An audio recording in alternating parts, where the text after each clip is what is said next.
Hey everyone, it's G from the Somebody Son podcast. In a world where so much attention is placed on political parties that divide us, we needed to show humanity's compassionate part. This great melting pot we call America is a tapestry filled with our beautiful differences.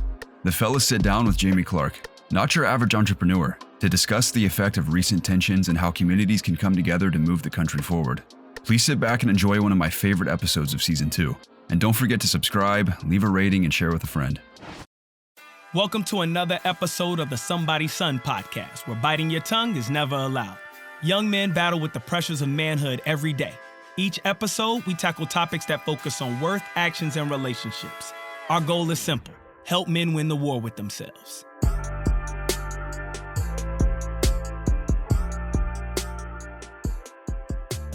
The second half of this career right now, what I'm doing is I'm in creative space. I'm in the creative space.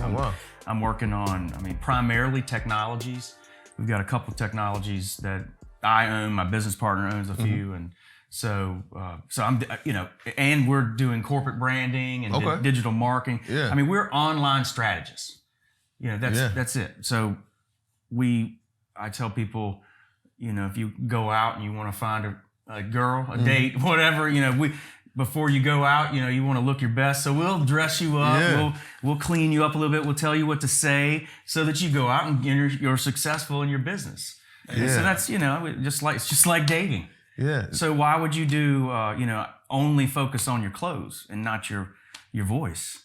Why would you, these types of things? So like there's a lot of companies that we're just branders, and that's good. And there's a lot of digital marketers and there's a lot of technology experts out there and focus just on technology, but we have the ability to kind of take it all in house and all into one. Yeah, that's a very. And we have specialists. It's not like we have people that do all of it. We have people that specialize just in the development of the software, just corporate branding type people. Just Jess Snyder, I'm going to be throwing some work her way. She's a old high school classmate, Donald's. That's wild. Man. Yeah. So anyway, she's in digital marketing, so I'm looking to hopefully feed some business her way. Okay. But that's what I'm saying. Like I'm in this space. I'm gonna need like live, like video and photography and things like that. And I don't have my resource right now that I would go with. So we'll talk about that. We definitely need to talk. That's the point of this place, man. Everything you mentioned, we want to have like not so much the services side, but the space available to create those type of things. So yeah, we definitely need to partner up and talk, because even as we start to prepare for openings, we haven't officially opened yet. But once we get prepared for opening, we would love to be able to get further insights on how to crack into the digital space, because marketing is all digital nowadays. Oh yeah, it's only I can certainly help you. Yeah, there's no doubt. I like it. Yeah, man. I love the fact that you all are already talking about how you all can work together. Yeah, and just met. That's Well, it's all, to me, it's people. It's people first. One of these investors I was working with one time said to me, I look at the person running the operation or whatever the concept is. That's 70% of my decision right there. Wow. And then he said 20% of my decision, if I'm going to invest, is the actual product. Only 10% of his decision making with deciding has to do with what his return would be. It's the person and the people, and then it's is the product good? There's only 20% of his, and I've started applying that with what I'm doing, and it's so anyway, he fits in that 70% part. I already like the person. Yeah, I already like the much appreciated. Yeah, man. How did you? So you and I met through a good friend of mine and a good friend of yours, Esmail. Yes. And one of the things that struck me is that like you're super inclusive, and clearly just met Chris today and you're already looking at 70% of his people. You're like, I like this guy. Let's do some business. Who do you attribute, or what experience do you attribute to like building like that type of inclusive mindset? Because there's some folks that would only reserve that to people that look like them or grew up in the same neighborhood as them or went to the same country club as them. So like, where does that come from for you? Well, just this week I had a conversation with a black female. She's, I don't know her age, but I think a little younger than me, but she's a very successful person in Richmond. She has her own organization. I'm starting to help her out. And we were chatting about this, and we're talking about, she asked me straight up, I've met with her 2 or 3 times before about working for her organization. And I've explained to her what I'll explain to you. And it was amazing to me because she said to me again, she's like, so I just want to know, why are you doing this? Why do you want to give back? Because part of it is diversity, in this organization. And so I'm better equipped to answer it now than I would have been because we flushed out a lot of things a couple of days ago. But really, it comes down to this after thinking it through with her. I grew up in southwestern Virginia, as I mentioned you guys, in Martinsville. We were humble means. I would say we were, maybe just above the poverty line, when I was younger. Dad was a fireman, painter, mother was a beautician. Yeah. So I didn't grow up, we didn't have a lot of things, but my parents gave and gave and gave, and it to the fact that it would upset me, because I was watching, I don't really care for the beanie weenies and macaroni and cheese, and you just took that family to Golden Corral, you know what I mean? Yeah. So, I witnessed it with my family growing up. And then when I, at 14, I transferred into the public school system for the first time. Again, with my family, my parents were very much involved with church and that environment. And one of the churches that we were involved with had a school in the back of the building there, and it was about 10 kids per grade. So I spent the first kindergarten through 8th grade at this little Christian school, which was great experience. But I didn't. And you talking about diversity? I'd met like just told her the other day, maybe one black person that I really get to know before the age of 14. Wow. Like one, maybe 2 or 3 that I actually had conversations with. And so at 14, I begged my parents, actually forced the issue to transfer into the public school system. Well, the city school was about 50-50 black, white. So all of a sudden there's 400 to 500 black people walking around, and I don't know I don't know how to communicate with them. Yeah. I mean, this is the truth, man. So my freshman year, and transferring in, they put me in. They didn't put me in the honors classes. Clearly, coming from the previous school. So just the way it was back in 1989.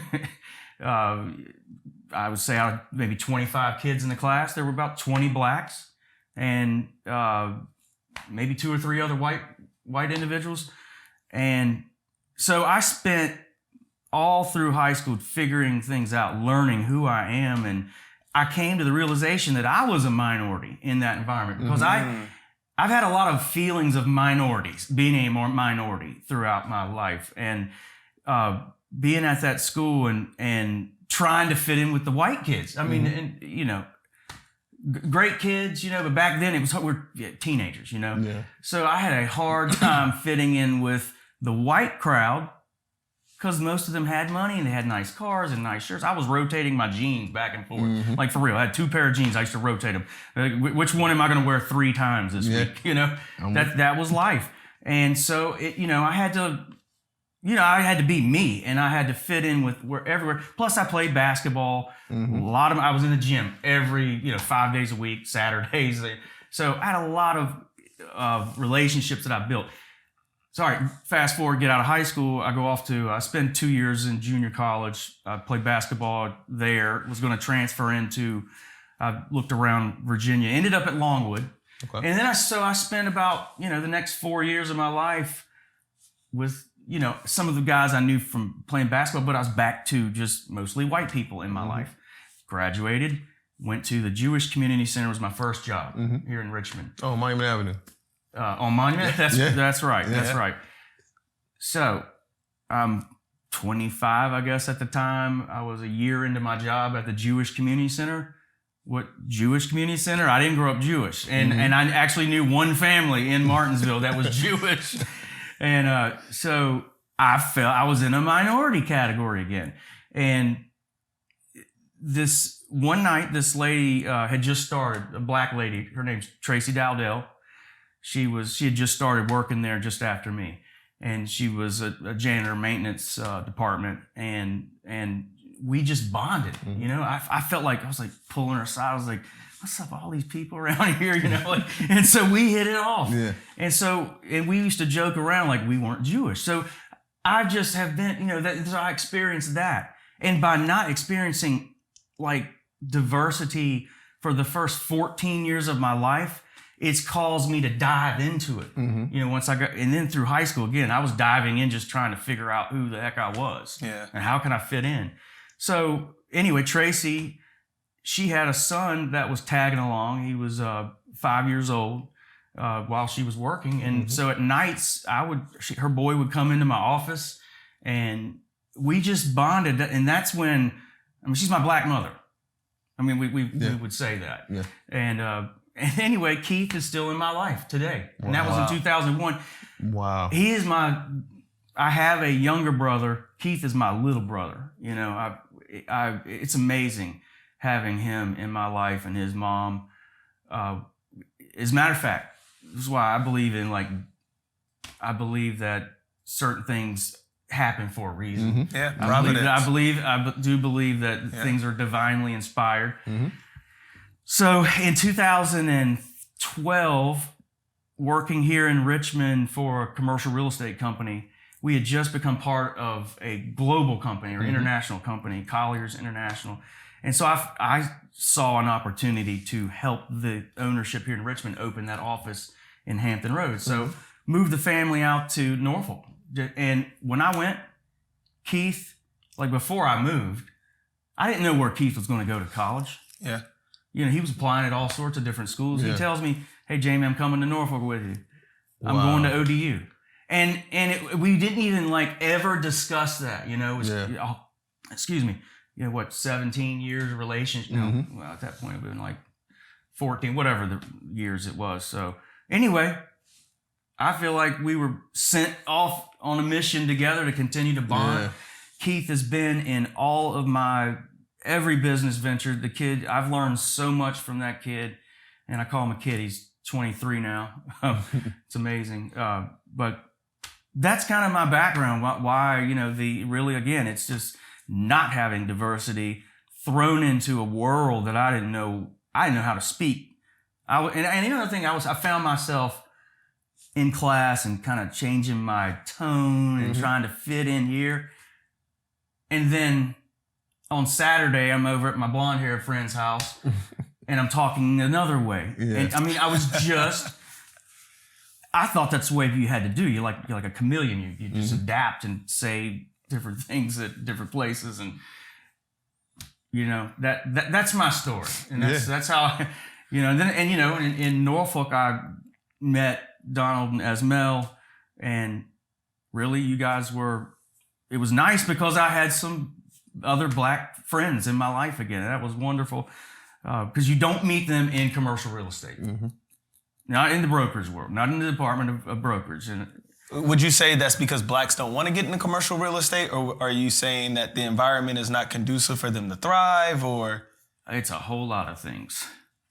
It is, first of all, it's not, they'd like to be in it. Why wouldn't they? I mean, you're talking about people in residential real estate, a transaction might be $2,000, $3,000, $4,000, maybe $5,000, maybe $6,000, but then you got to get cuts in the office. In the commercial world, it's 3 times, 4 times that amount. Some deals, you know, I have to close a 6-figure commission deal where I got paid 6 figures. And I've thought about, and now not many of those, but because I've done a lot of leveraging with growth. But why wouldn't they? And, you know, we can go into that, man. We did that with Statewide. We brought people on board that of color. And but anyway, back to your point. Yes, they want to be in it. Is there a pathway for them? Not really. There's not. I mean, the commercial real estate firms, you go and look at the top 7 firms just in Virginia. You go look at their, and then go on their websites and start going through it. Yeah. And you will see a whole lot of people that look like me. Yeah. And as a matter of fact, that statistically, in Virginia, on the high level, I'm talking about now. You're going to run across people. You might somebody's going to call you and say, "Man, I have a friend, a black guy who's helped, you know, represent an office sale or a lease of a warehouse," and you're going to show me the size of that deal. It doesn't happen. Not in Virginia. They're not involved in it. They're not. And you're talking about a $15 trillion annual transaction volume. Mm-hmm. Think about how much of that money. No, that's not Virginia. That's on a national. On a national scale. $15 trillion. $15 trillion is being exchanged off representation of commercial real estate. That's wow. Nationally. All right. Wow. How much of that? How many in the billions is going into the pockets of, when it comes to commission, of the people representing these deals? Plus, another thing is not just the money; it's the influence. Mm-hmm. There's, when you've got. There's nothing wrong with white people. I'm white, okay? Mm-hmm. But when you have 5 white people, just like, I don't care what race it is, what industry or whatever, when you don't have that inclusion, we don't have someone involved that can bring a different perspective to the conversation, then decisions are going to be very narrow. Yeah. There's not, meaning the process is going to be very narrowly focused. Yeah. So you think about like developments and like in downtown in Richmond, for example. Yeah. I believe you should, at this, especially in this world we're in right now, we should intentionally try to get someone involved in the process that's from the community. Maybe not even a broker. Get somebody that lives in the community and have them just little things like that would open doors. It would show that young black male or female, oh, wow, that's a whole industry. I would love to be in that industry. That's awesome.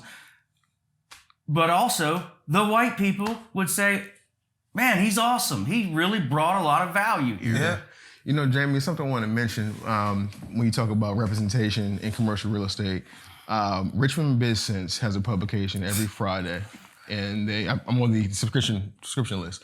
Every Friday, they list all, you read those type of things. They list all of the commercial purchases and leases for that week. Yep. Everything that closed that week. Mm-hmm. When we got this property, I was super excited to say, hey, our name is going to be in that publication because I see price points that are similar to what we paid for this, and I see locations that are very close to where we are. I said, oh, we're going to be in that publication.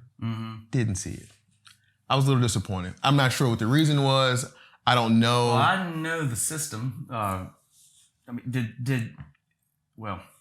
Was it reported to was it given to them? It has to be submitted by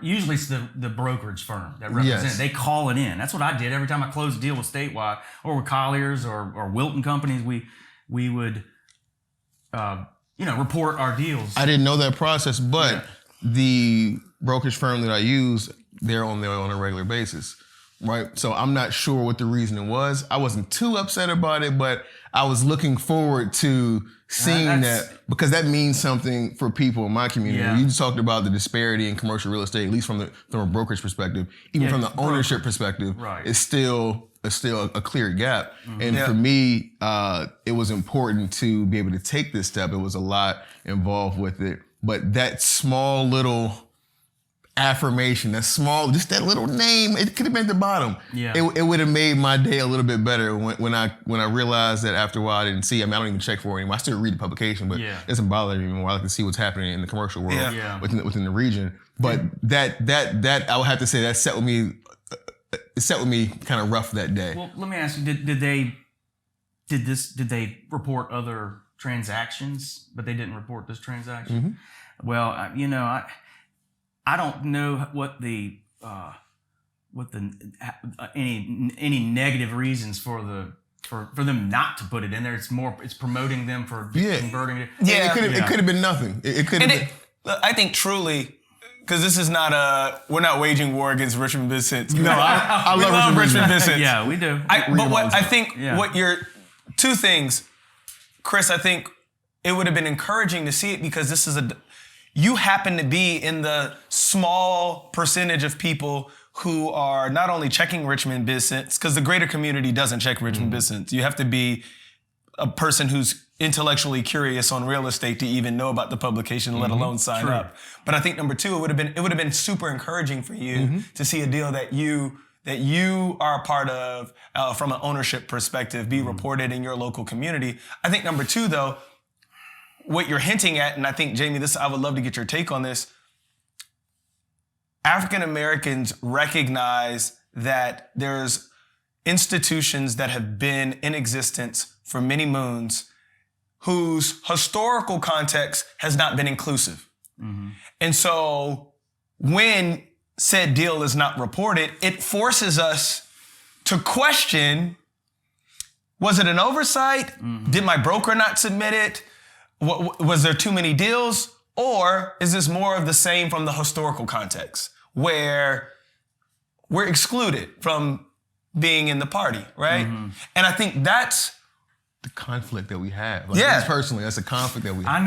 I know where you're going with this. And it's a lot what my friend this week was sharing with me. That it's just, as she's gone about her business and she recognizes these things. And I'm going to be real. I told you, Donald, you've known me for a while. Yeah. And I'm not going to always side and say something that you might want to hear. Sure. Mm-hmm. That's one of the reasons I was excited to be here, because it gives me a chance to speak from my perspective. I consider myself Jamie Clark. All right. Yes, I happen to be a white male, mm-hmm.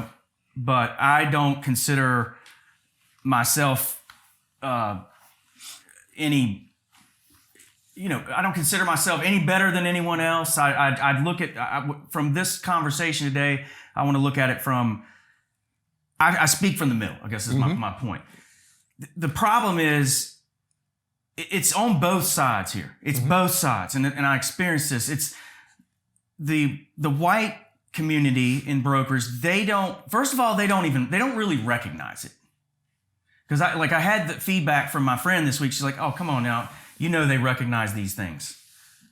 I honestly, it was 2008 when I went to lunch with Paul Manning. I guess he won't mind that I mention his name. He's the Chief Services Officer for the city of Richmond right now. Yep. We went to church together back in 2008, and he took me to lunch. I'd just gotten into commercial real estate brokerage. And he asked the question, how many black people are in your business? Now, and honestly, when he said it, I sat back and I was like, oh my God, I don't want to have this conversation. Why do we need to talk about this? Yeah. And as you know, I'm cool. I think, I'm cool with you're a very inclusive person. I have friends. I'm not someone that's going to overlook something intentionally. Sure. I care. I care about people, and I care about this, what we're talking about here.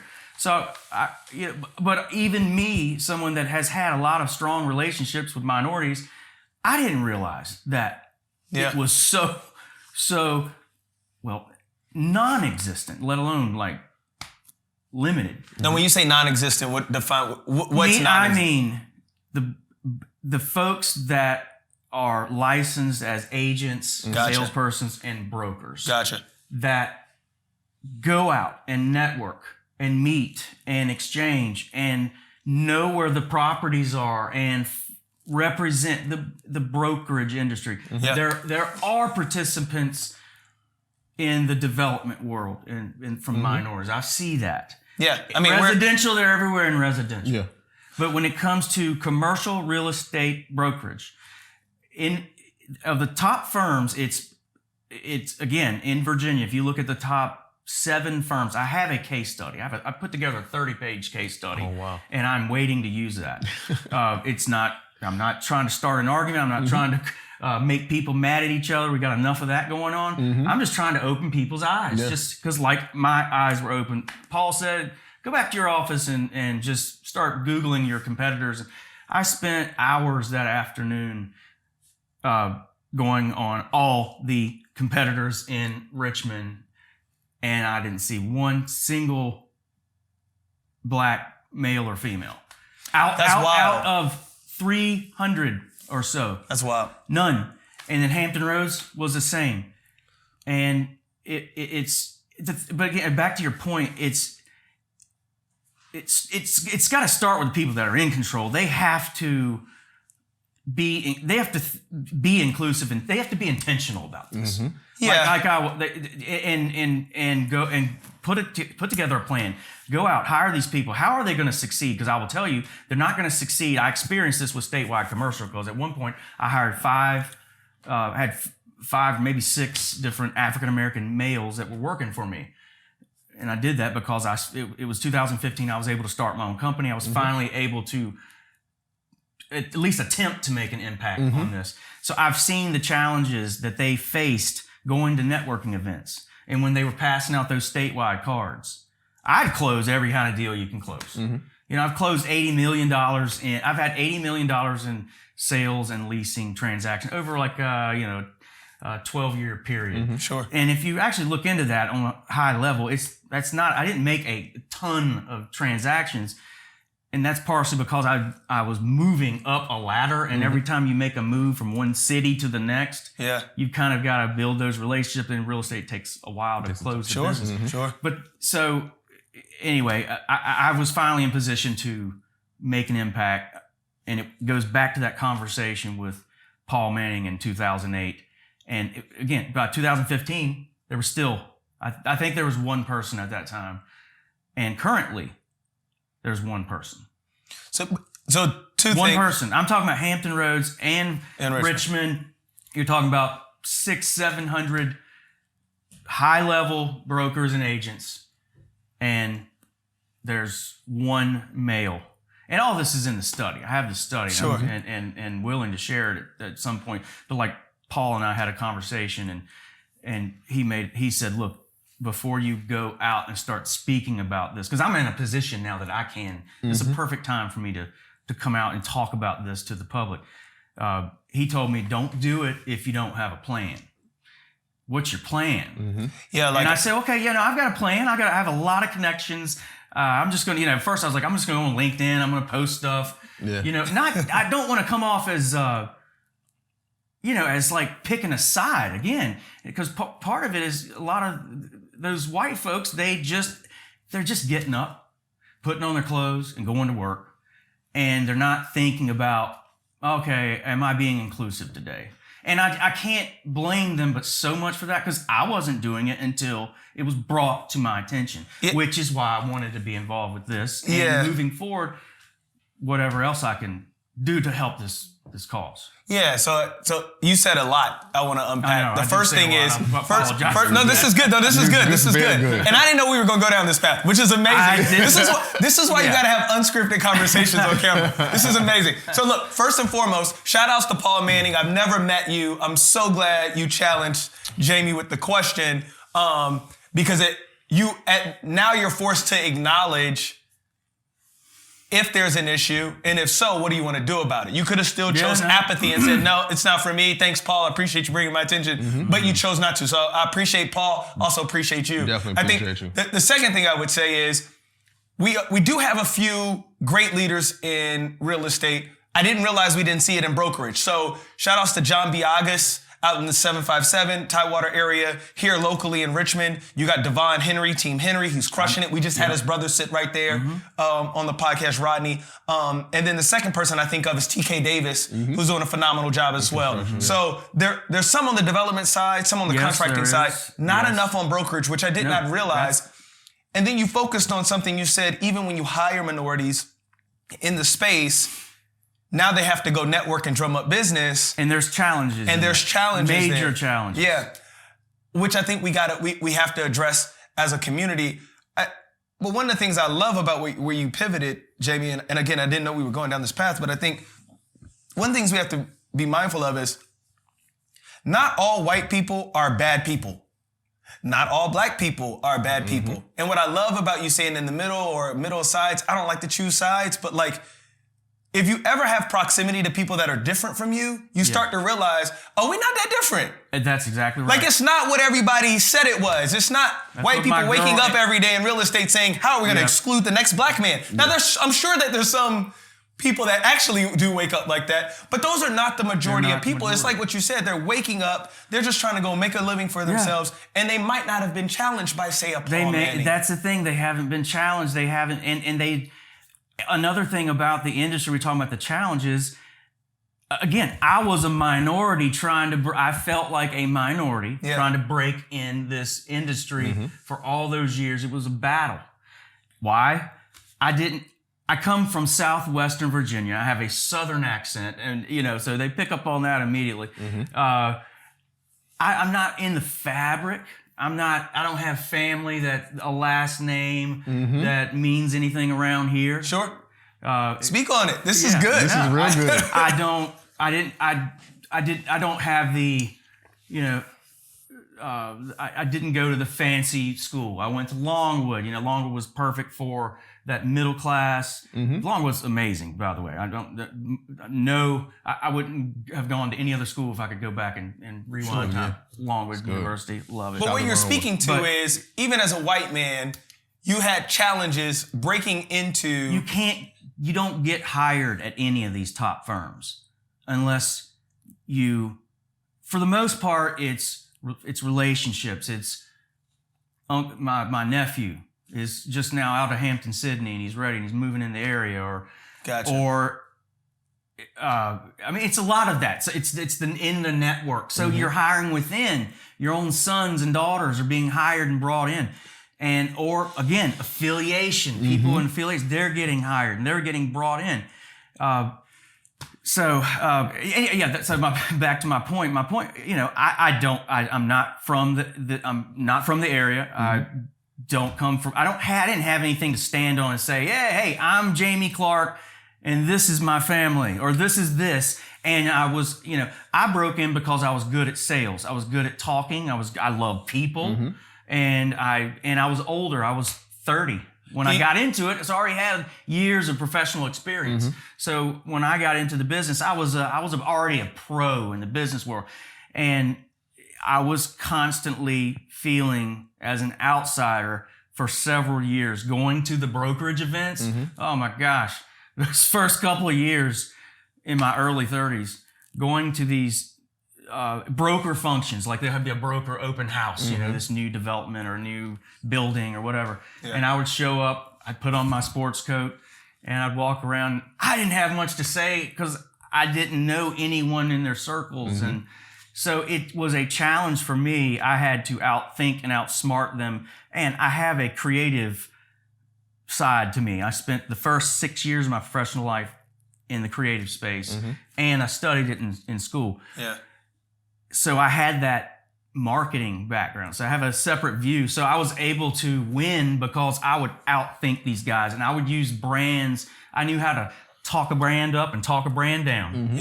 And when I started statewide, as a matter of fact, what we did, we would go into meetings and we would say, look, at the end of the day, they're red, they're green, they're blue, and we're technology. And every time we say that, they say, all right, what do you mean by it? I have to understand what that means. So anyway, I understood from a long time how to beat them at their own game. But how is a young 25-year-old black male going to go into an environment like that? It's almost impossible. It takes someone like me, and not me, but someone like that is intentional about it. And again, why am I intentional? Why was I intentional with this? It was my background and how, and a lot of my feelings of, look, I've been through a lot, and especially recently, and I've had a lot of anger issues, even in that business. The last deal I did, let me explain here's one reason. The last deal I did in that industry, it was a lease that was signed numerous years earlier. Within the agreement, it says that I get paid on any future renewals. Well, this tenant that I had represented in this building, this is a big Fortune 500 company that I represented. They're in this building. Well, guess what? They renewed their lease. The brokerage firm that represented the landlord, he said, yep, they met one-on-one. The landlord and the tenant met one-on-one for dinner, and they worked it out. So the landlord's not going to pay us. I said, it says right here in the agreement from 5 years ago. So, I mean, you're talking about, for someone like me, it was like I want to say $10,000, $15,000 check for something I had done 5 years earlier. And I had to get the other guy involved in that office, another broker. I talked to the principal broker of that office. And then finally, when I got to the principal broker, and this is actually one of the top commercial real estate firms in Virginia. Finally, I called the owner because I couldn't get the principal broker. He started acting. Long story short, I got paid. And it's because I had to fight for it. Because I'm a nobody. Who am I? I wasn't ever in the system. So I couldn't, I can't imagine them doing it. I told the guy, I said, and I'll stop talking about that. I think it's relevant though. I told him, I said, you still have the representation you still have the relationship with this landlord. So yeah, you can say, that's okay, we don't need to be paid. But you need to go to bat for that other broker. So there's wars within the industry. Yeah. You think of at the beginning stages of really getting minorities in the business, they'll win many of those battles. So that's why I said, you asked me the question earlier, and I'm going off on a tangent here. No, this is good. This is very good. I'm learning a lot. There's a lot of reasons why. And it's not just Virginia. You look across the board. My mouth is dry. You look across the board. And I have these statistics in this study. I studied the top firms on a national scale, and it's under 1%. Less than 1% male or female when it comes to African American. Okay. Wow. I have to ask you a couple questions. And think about that. Yeah. So scale 1 to 10, how hard do you think it was for you to break into the industry? Scale 1 to 10. What would you say? For me, I'd say it was about a 6 or 7. It wasn't that hard because again, So 6 or 7. Do I you think outsmarted them? But the average person that would have been in my shoes, I used that marketing background to get. So I didn't have as much of a difficult time ramping up. I mean, clearly I was able to succeed and move on to other positions. And yeah, but you said you felt like an outsider. So at least if you didn't have that kind of creative background or education, yeah, I would not have. You don't think you would have been successful? No. Do you think being white helped? Definitely it helped. Yeah. Well, all right. So some of the black men that worked for me, we'd go in. I had white friends come up to me and say, what are you doing? Like, you're setting yourself up for failure. They can't make it in this business. And these are some of the most successful brokers in the business in Virginia. They can't make it. They're not equipped with it. What they meant by that, okay, again, I'm not siding with anyone here. What they meant by that was they're not plugged into the business already. Mm-hmm. They typically there's not a lot of wealth, and there's some of the education's not there. So they're looking at it from a perspective of, I would have to spend extra money and extra time to ramp. Why you ramp? It's not a negative. It's not that they can't. I don't think the mentality of in the industry is, oh, they can't make it. There's just no way. It's too much of an effort. Someone has to start, and it needs to be. Both parties have to work together. I mean, and listen, I've had a whole lot of black folks that pissed me off when I was going through this process. Because, there's an attorney in Virginia Beach. I took one of my guys with me. We go to meet. He knew this attorney, black attorney. So I go to this guy's office. First of all, I didn't see one other minority in the building. And this guy he's the attorney that owns this firm. And I was like, man, I thought you said the guy was black. Because before I met him, we're walking down the hallway. Yeah. And so we get in there and oh yeah, there he is a black man, and all these other attorneys and paralegals and whatever else, which that was odd. So then I go in there and sit down, and we start sharing. I told him about the numbers and the statistics. I told him about the 2008 interaction with this black male, Paul Manning, from 2008. I share all this stuff, and he just flat out said, what's in this for you? I mean, what are you doing? And I heard that all the time from black leaders. What is in this for you? Why are you doing this? You know how many times I have to explain myself and meet with people to get them to finally believe me? Just to believe that I did this not for money or anything. I did it because I saw a need. Mm-hmm. Actually, it's an opportunity. If people that are successful in this business would go ahead and be intentional, bring a couple folks on of color, have them work with other black leaders that they're not in the industry, but decision makers, building owners, some of the, the developers you just referenced. They need to work with those guys and work together and just, you've got to use your own resources. Yeah. So it's going to take both sides coming together. But again, I'll tell you another one because this is just amazing. I flew to Dallas, Texas to meet with Bishop T.D. Jakes' team to talk about what I was doing with Statewide Commercial. Wow. I did not know this. Yeah, I flew one of my other guys with me, one of the black guys, because he knew Bishop Jakes. He had a connection with him.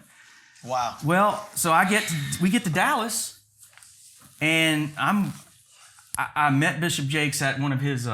This is nothing bad about Mr. Jakes, Bishop Jakes. No, we love Bishop Jakes. Yeah. He's great. Well, tell him that I came to see him. Okay. And it didn't happen. But anyway, I spent a lot of money on that trip alone and didn't get to even meet the folks. So I did, and I think part of the problem was here's where the first meeting was downtown Dallas. I remember it was a Sunday night because there wasn't a lot going on. All right, so it was kind of quiet.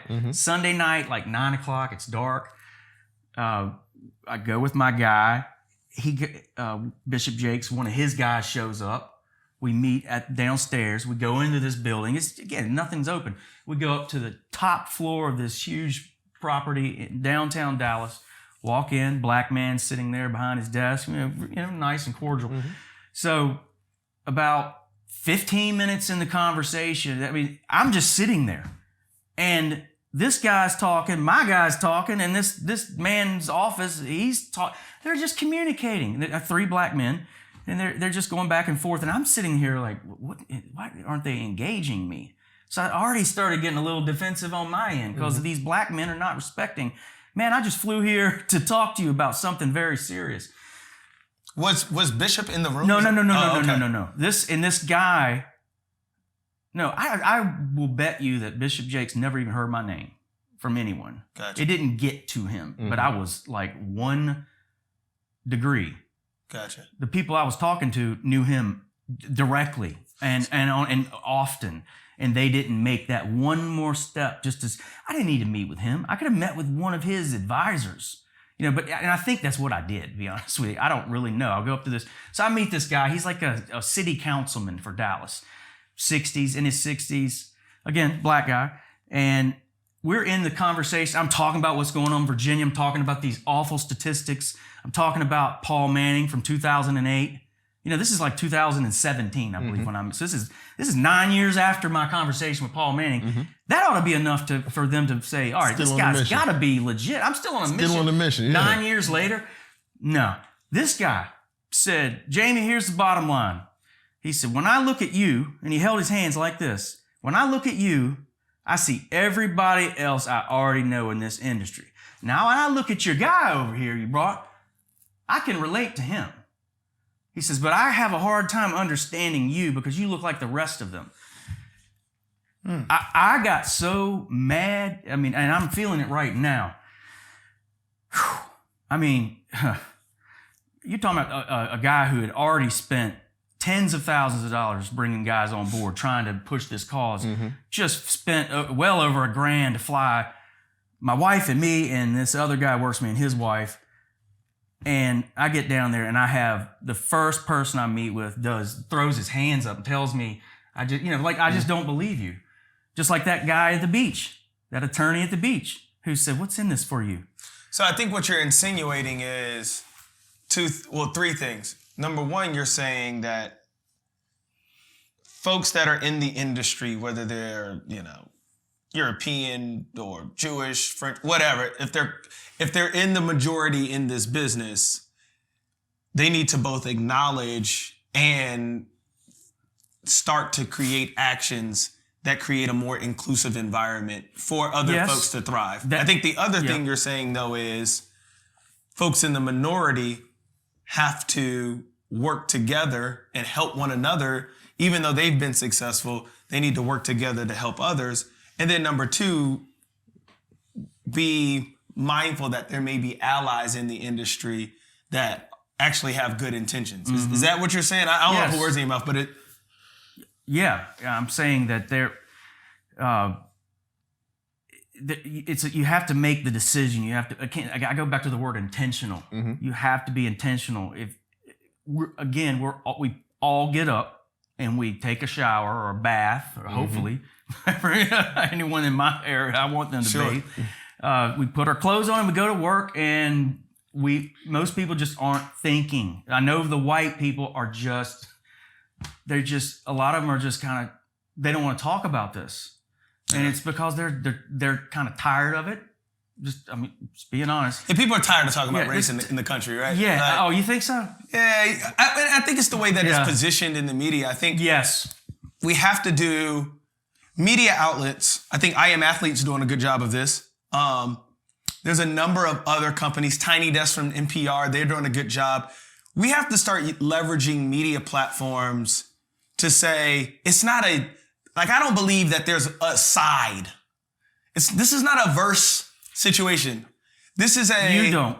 Yeah, no, but I'm saying I'm saying as a community of humanity, just like regardless of what your background or ethnicity is, as a community, we have to stop having the conversation of a me versus them. I think the LGBTQ community has done a good job of this. They've been able to find straight people and realize, hey, straight people, we're not after you.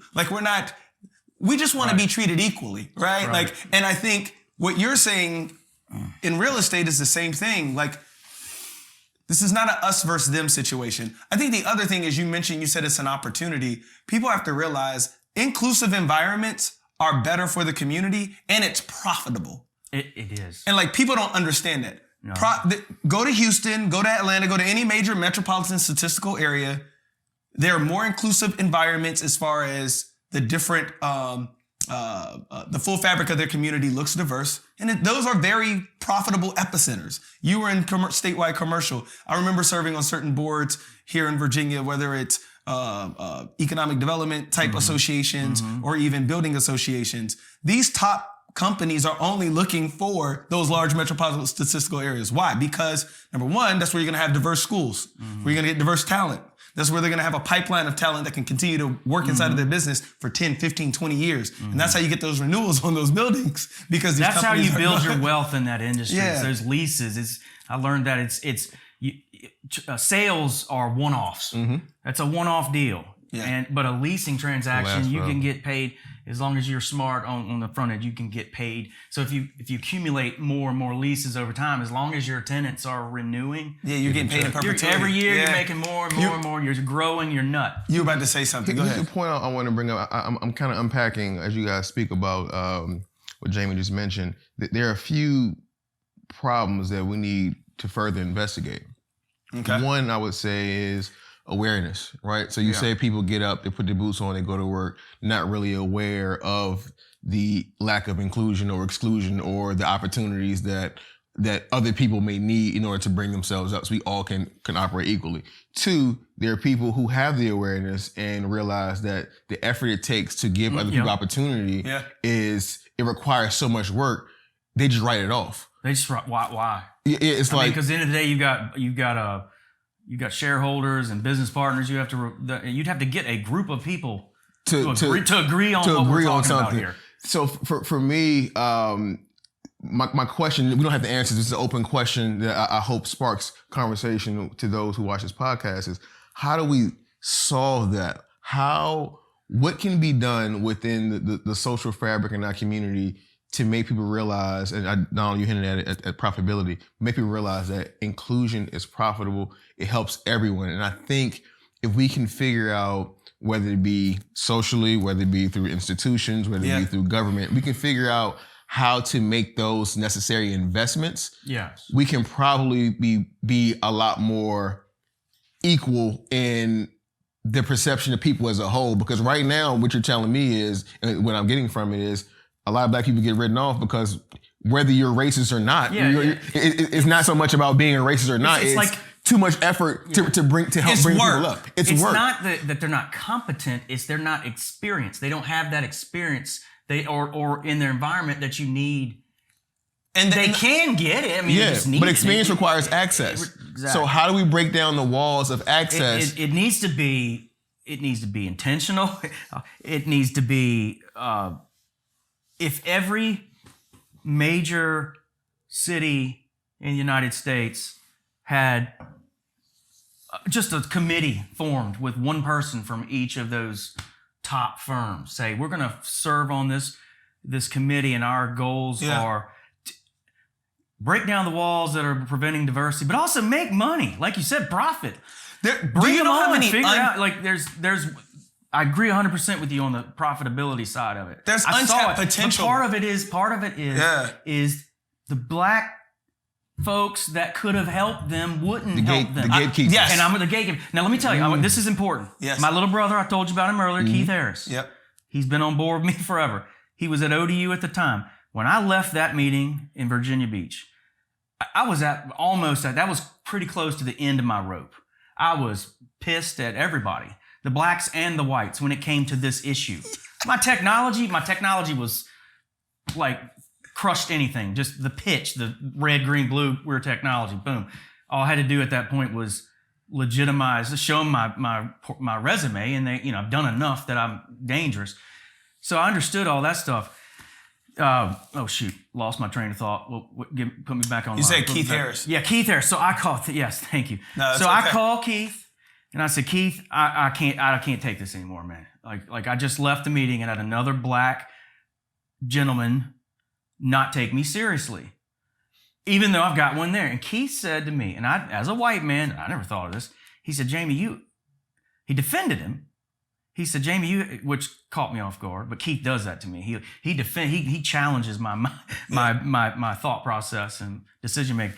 He said, Jamie, that man, for him to run an operation like that and have numerous attorneys and a successful law firm, he had to work his ass off as a black guy to get to that point, especially having all those folks and to be where he is. He said, most likely he's a member at the local country club. Most likely, most of his friends are white. Yes. That's what my boy said. And I said, okay, what's your point, Keith? Why wouldn't he care? He's black. If I care, he should care. Why? He should care. I mean, you got this white dude sitting in front of you telling you that heck, I didn't have to tell them. I could show them. I spent over $20,000 on Virginia Business Magazine full-page ads just so I could put those faces on there and have all these CEOs across the state flip and say, "Ooh, a commercial real estate firm that's like 2/3 black. That's interesting." I did that on purpose, but part of it was to prosper for myself. I saw angles, but I kept hitting a wall with the black community. Yeah. They didn't believe me, and so Keith said, "Jamie, he's risking his family. If that man said, you know what, this is amazing. I definitely want to help you out. Let me, can I invest in the company? Let me put you in touch with all these different people. And if I use his name, all these guys at the club, they'll still be nice to him. But you don't think there might be some whispers like, oh God, he's now, And that was Keith's concern with this guy, was that he would just put his family out there, and that opened my eyes. Actually, I'll tell you what it did. As a white guy, it caused me to understand why some of these black successful people didn't want to get involved with this. Yeah, I think, this is a great point to segue. So I'll leave us with this thought. We can refresh. I love where we're going though. But my final thought for this would be, African Americans, Asians, Hispanics, any minority group, Middle Eastern, that is successful enough to climb whatever successful ladder they're climbing, whether it's commercial real estate, whether it's the attorney you're talking about. We recently saw Rosalind Brewer named the CEO of Walgreens, Spelman grad. Whenever you see people climb that ladder, the same way you felt like an outsider and you had to find innovative ways, you had to outstudy, outsmart. Yep, I had to. They've had to do that too times 10. Yeah. So this is why I asked you, did you think your whiteness helped? Because it did. Like, I don't blame white people for being white. That's not a bad, I'm not one of those guys. At the same time, though, I do recognize what it took for Rosalind Brewer to climb the corporate ladder. Mm-hmm. Any other successful person at that C-suite level, they instantly had it easier than she did. Doesn't mean they didn't have it hard. Mm-hmm. I'm not saying that they did not have a hard trajectory. Mm-hmm. Same thing with you at Statewide Commercial. I'm not saying commercial real estate for you wasn't hard, but like you said, the environment is actually conducive for folks who have the relationships, who's in, who has the last name. And if you don't, you're still not starting as far as behind as some of the other folks where still not starting as far. Right? And so to what I think what Keith was, I don't know Keith, but I think what he was saying is, here's this guy, he's actually successfully climbed that in law, in legal services. If he were to then take up this mantle, responsibility, whatever, raising awareness, so others like him would have it easier, it could very well shake everything he's worked for a certain amount of time. But we should explore, is that true, number one? I think the other thing I want to explore is, and I want to get you to, because I think I know where you're going. There has to be a certain compelling argument of selflessness. And I'm not saying people should sacrifice everything they've worked for once they climb. Lord knows that's not what I'm saying. I do think, though, we have to start shifting the environment where that's no longer true.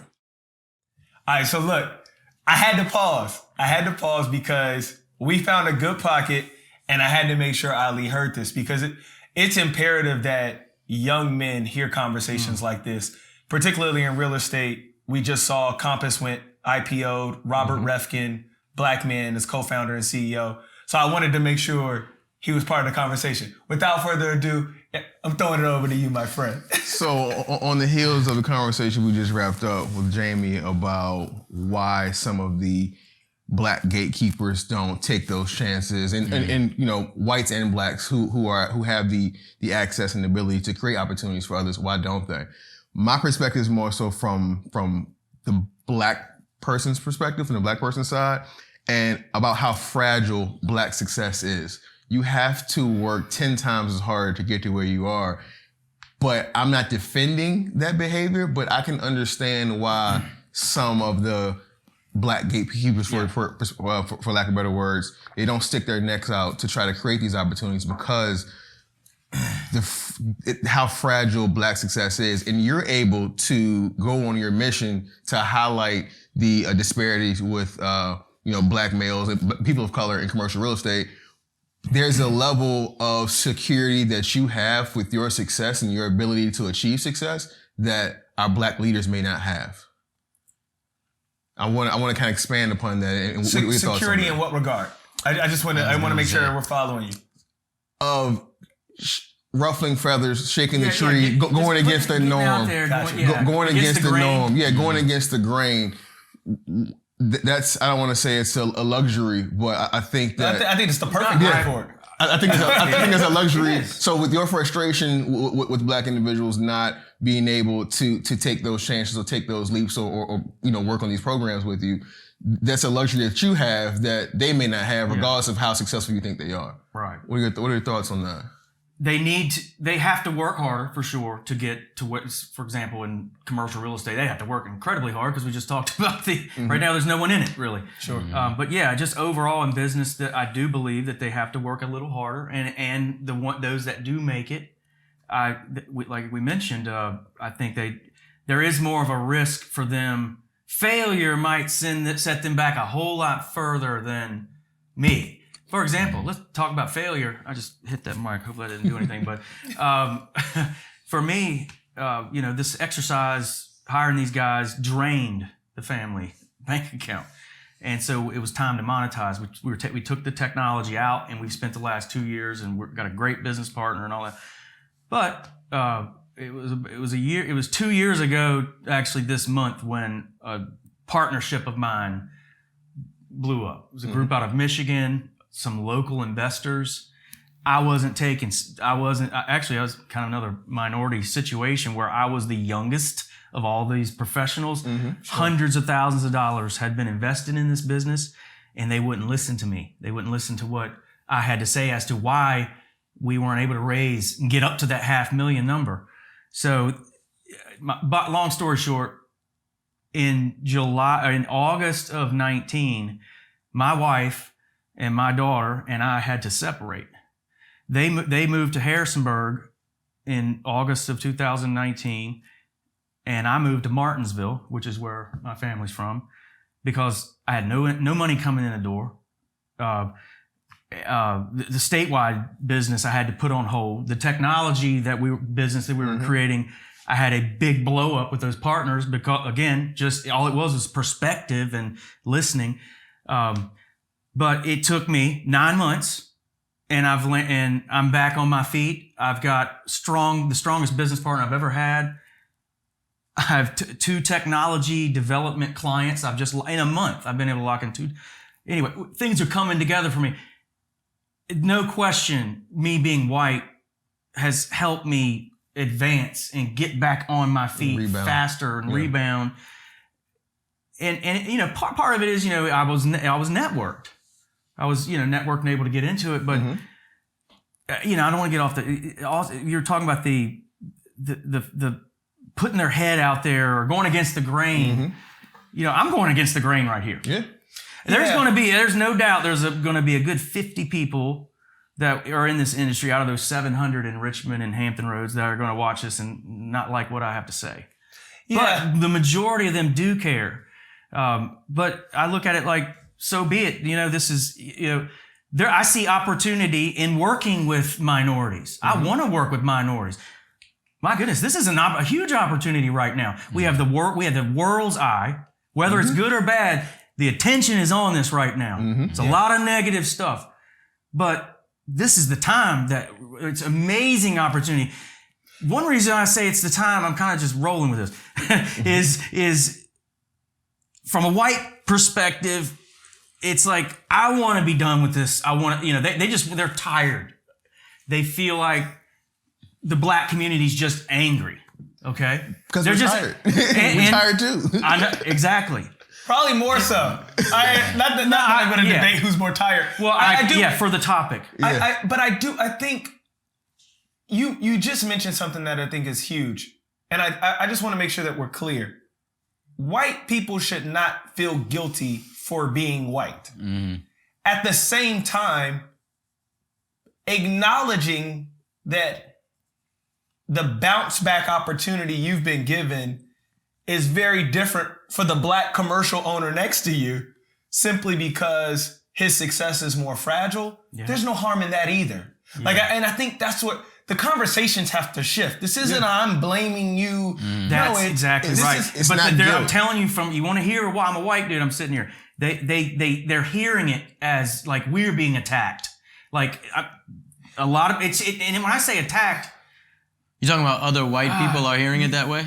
Yeah, it's just. I hear a lot of, I didn't have a slave. My parents didn't have slaves. My grandparents didn't have slaves. Maybe Wade, so they're like, I didn't do anything negative, but you haven't done anything to acknowledge what has happened either. And that's where they need to open their eyes and acknowledge these things. And then from the black perspective, from a white man's perspective, watching the black perspective, it needs to be, I understand you probably just aren't thinking about this. We understand you grew up in a white family. You may have had certain advantages when you were younger, maybe not, but you were molded into the person that you are today, and it's not your fault. Now, if you're a racist individual, then that's a different story. But if you're just a good person with a good heart, almost every white person I know, I don't know anyone really. I wouldn't associate with them if they were racist. I don't know any. And I've got that are racist people that want to hold people back. But I hear it, and we feel like that we're being judged that way, that we're holding you back. We're not going out of our way and why are you guys so mad at us? I mean, oppression is a good reason to be mad. Like in the historical context of the disadvantages that happen to any group of individuals due to oppression is a good reason to be mad. I think what you're saying is, though, and I do agree with you, this is a ripe opportunity. Yes. And I think most people don't recognize we are literally writing history. Yeah. We are writing history. Our kids, our grandkids will remember the pandemic. Our kids, our grandkids will remember the events that happened on January 6th at our Capitol. Our kids and grandkids will remember the last 3 presidents, and the current president. They're going to remember these things. Their world is very different than my world. So we have to ask ourselves, what do we want to write? We have to ask ourselves, if history has literally been written right now, what would we like to write? And I think what you have said is, what you're wanting to write is, I want to go down writing in history that, the race conversation has been debated, talked about for so many years, but I want to do something positive about it and acknowledging and assisting the access of those that don't look like me is not to my detriment. In fact, I view it as an opportunity, is what you're saying. I do want to get your thoughts, though. Recent events like January 6th, recent events like the killings of so many individuals, Breonna Taylor, Ahmaud Arbery, George Floyd. You've talked about the white perspective, at least from a small perspective of the white folks because you can't speak for an entire race of people, and neither can we.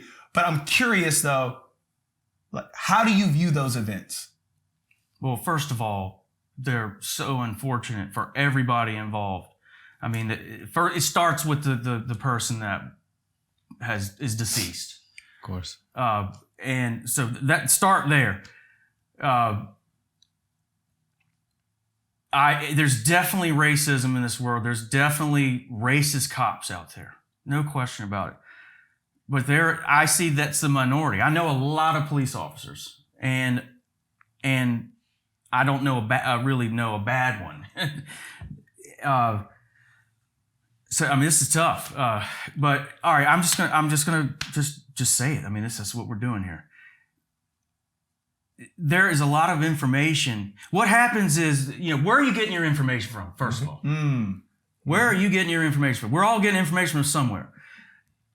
People my age with all this gray, we're watching the news, the nightly news, and we're watching CNN, and we're watching MSNBC, and we're watching Fox, and and that's pretty much what I do. I bounce around from I try almost every day.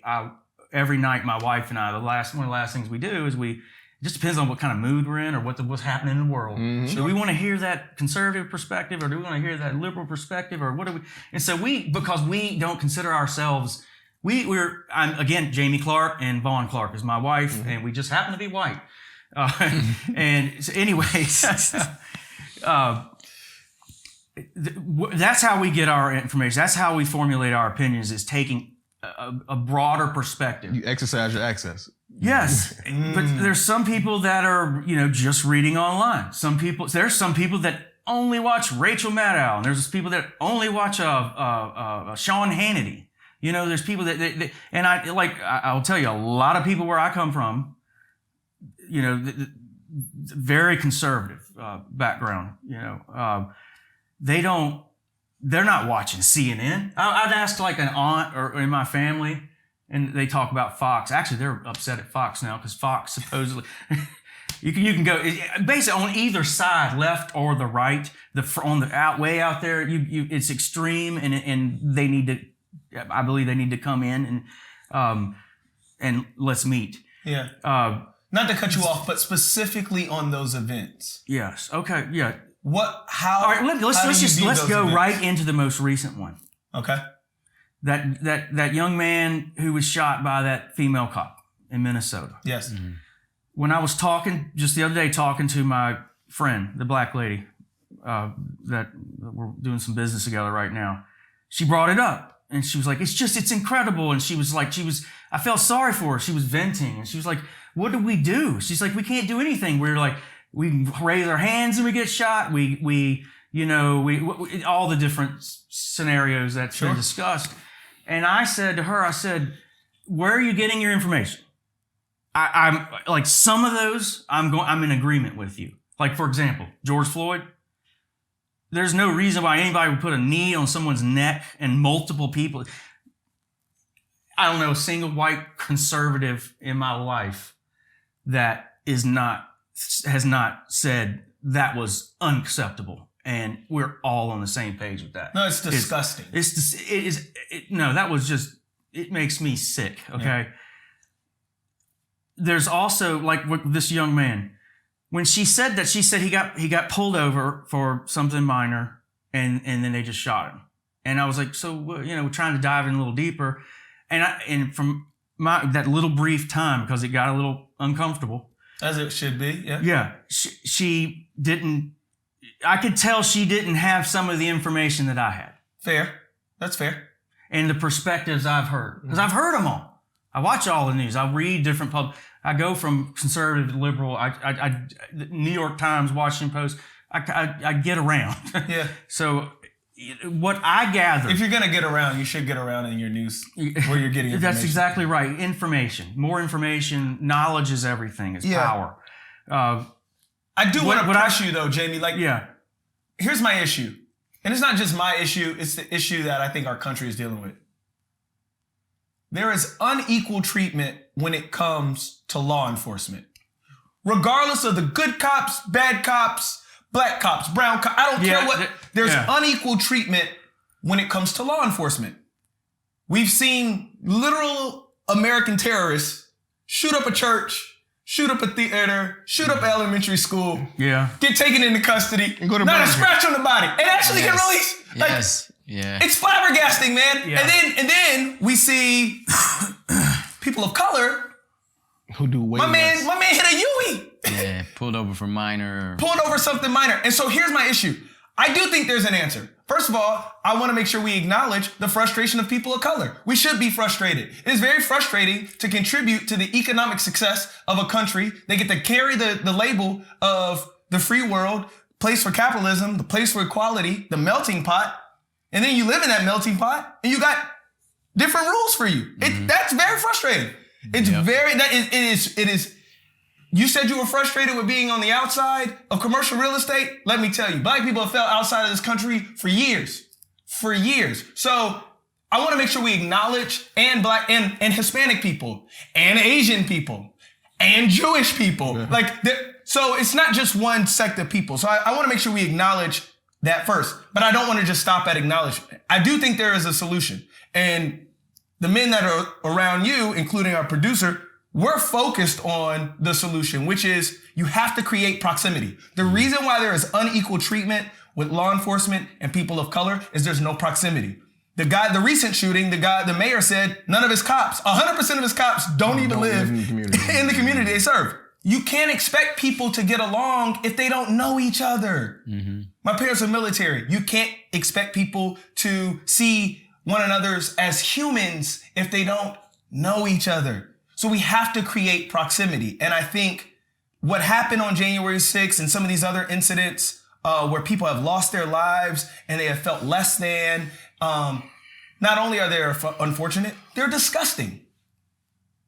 And I want to make sure people feel comfortable venting that disgust and frustration. So I appreciate that you allowed her to do that. But I think at the same time, if I had to leave you with something, and I think you're doing it, I would ask you to 10x. I'm borrowing from Grant Cardone. I would ask you to 10x your actions.